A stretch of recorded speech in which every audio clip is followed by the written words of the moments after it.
Good afternoon, everyone. My name is Professor FEMI Olufumilade. I'm a professor of international relations and strategic studies with special interest in conflict and security studies. I am passing this message across to President Muhammadu Buhari, the Attorney General of the Federation and Minister of Justice, Abubakar Malami.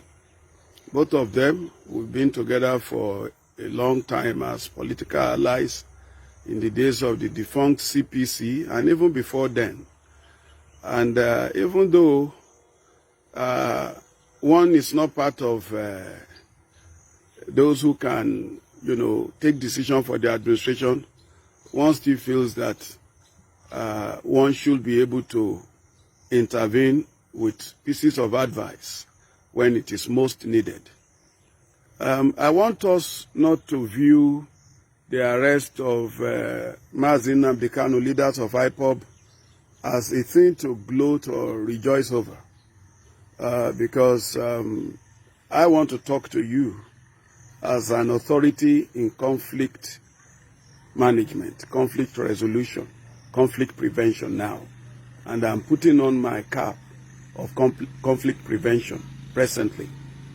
The Mazi Nnamdi Kanu, who was taken to custody, who later jumped bail, and now lately arrested, is not the same Mazi Nnamdi Kanu of old. The Mazi Nnamdi Kanu in custody right now is one who embodies the hopes and aspirations of thousands, if not millions, of Igbo youths who are ready to follow him to any length. And we have seen how he's been able to magnetize them to himself.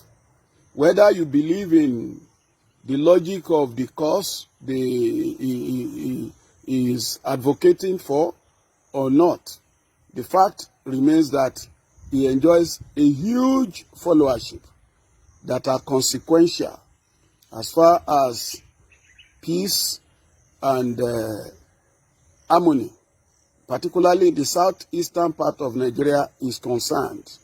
So I will want to plead with the authorities to be magnanimous in victory in quote, and to go beyond that to see how a window can be opened for dialogue, so that whatever the grievances of his followers are, you will be able to resolve it amicably. But if you stand on the ground that they are terrorists, they should be treated with iron hand, well, I'm not sure we are going to see an end to this anytime soon. Because from my observation of the type of crowd he attracts, it's quite electrifying, it's quite magnetic, and they are overwhelmingly large. And I don't see them just running back into their cocoon now simply because he's been arrested. So I would rather plead that the federal government uses this opportunity to portray itself as one that can apply what President Obasanjo called the stick and carrot approach, by saying, now, let us discuss what actually is your problem. I'm not talking of Nnamdi Kanu as a person, I'm talking about the collective of Igbo youths and Igbo senior citizens who are also quietly behind the scene in support of the agitation by the IPOB members. And I'm not talking about this alone. I'm also talking about Yoruba youths and elders who are also rooting for Oduduwa nation. And they run into their millions too. You only need to take a look at the crowd they draw each time they go on the street to protest locally and even internationally. So if anyone sits in a comfort zone and say, these are charlatans, these people don't know what, they don't matter, well, it's like postponing the evil day.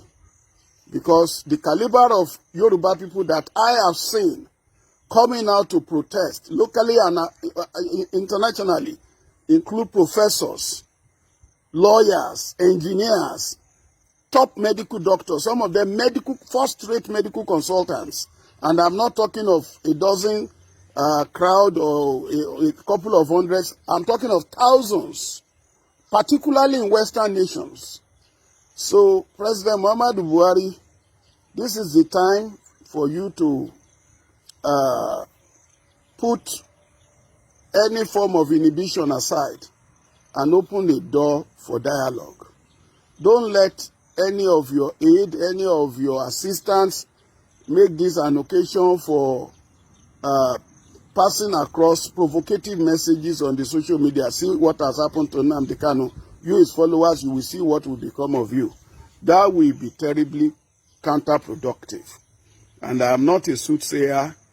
I'm not a member of IPOB, but I'm a social scientist and an observer of trends in Nigeria. And I know that the crowd I see that these guys pull, this Nnamdi Kanu pull, some of them are highly educated, sophisticated. The idea that they are all, illiterate traders is not true.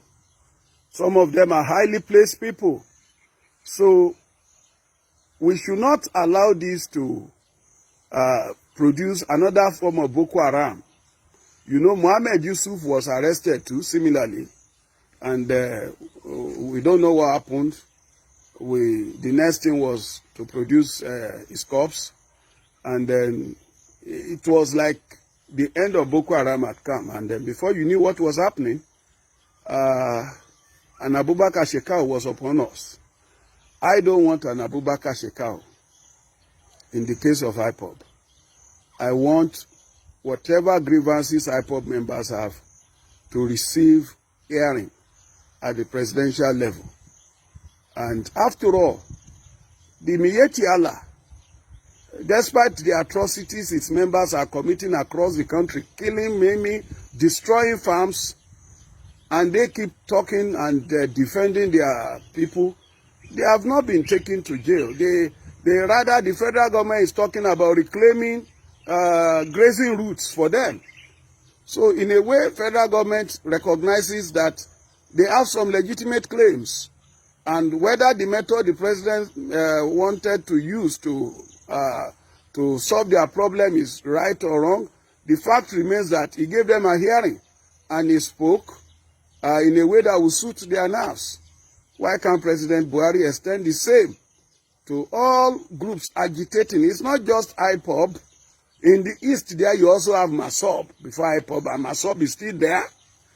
In Yoruba land, you have OPC and so many other groups that you don't even know exist. And then in the Middle Belt, the same thing.